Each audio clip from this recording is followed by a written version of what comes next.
চট্টগ্রাম পর্বে বিপিএল খেলা চলছে, আপনাকে দেখছি আপনি পুরোপুরি একদম টাইগার হিসেবে এসেছেন। কোন দল সাপোর্ট করছেন? রংপুর সাপোর্ট করছেন। রংপুর সাপোর্ট করছি। আপনার বাসা কোথায়? আমার বাসা কুষ্টিয়া জেলা। কুষ্টিয়া থেকে আপনি রংপুরে কেন, রংপুর কেন সাপোর্ট করছেন? কুষ্টিয়া থেকে রংপুরের সাপোর্ট করছে এই কারণে, রংপুরে আমার সোহান ভাই আছে, সোহান ভাই আমি একজন বিশাল ফ্যান এবং ভক্ত, এই জন্য আমি রংপুরকে সাপোর্ট করি। আপনি কি কুষ্টিয়া থেকে এখানে এসেছেন? সরাসরি কুষ্টিয়া থেকে শুধুমাত্র রংপুরের খেলা দেখার জন্য আমি আজকে চিটাগাং আসছি। কি মনে হচ্ছে রংপুর যে এভাবে এবছর যেরকম খেলছে, আপনার কি মনে হয় এবার 17 সালে একবার চ্যাম্পিয়ন হয়েছে তারা, এবার কেমন খেলবে বা এবার কি চ্যাম্পিয়ন হতে পারবে? আমি এবার আশা করি যে এবার অপরাজিত চ্যাম্পিয়ন হবে রংপুর দল, এবং রংপুরের হারানোর মতন কোনো দল নাই, এটা আমার আত্মবিশ্বাস এবং 100-100। ঠিক আছে ঠিক আছে।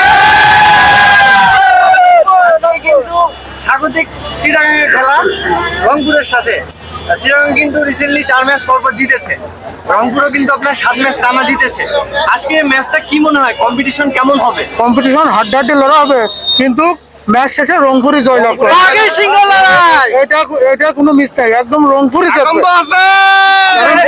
এখানে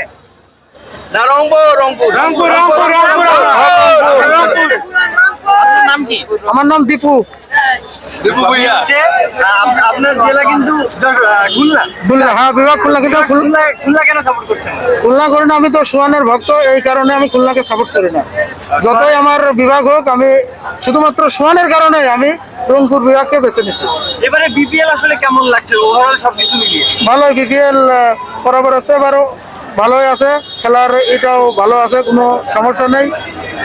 আপনাকে যদি আরেকটু প্রশ্ন করি আমি, সাকিব আল হাসান এবার নেই, মাশরাফিও নেই, তো এদেরকে আপনি মিস করছেন কি?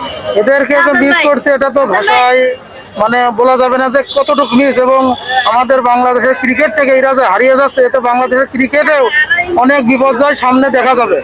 এবং এই যে চ্যাম্পিয়ন ট্রফি হবে, চ্যাম্পিয়ন ট্রফিতে সাকিব ভাই নাই, ওখানে বোঝা যাবে যে সাকিব ভাইয়ের অভাবটা কতটা। তাহলে কি মনে হয়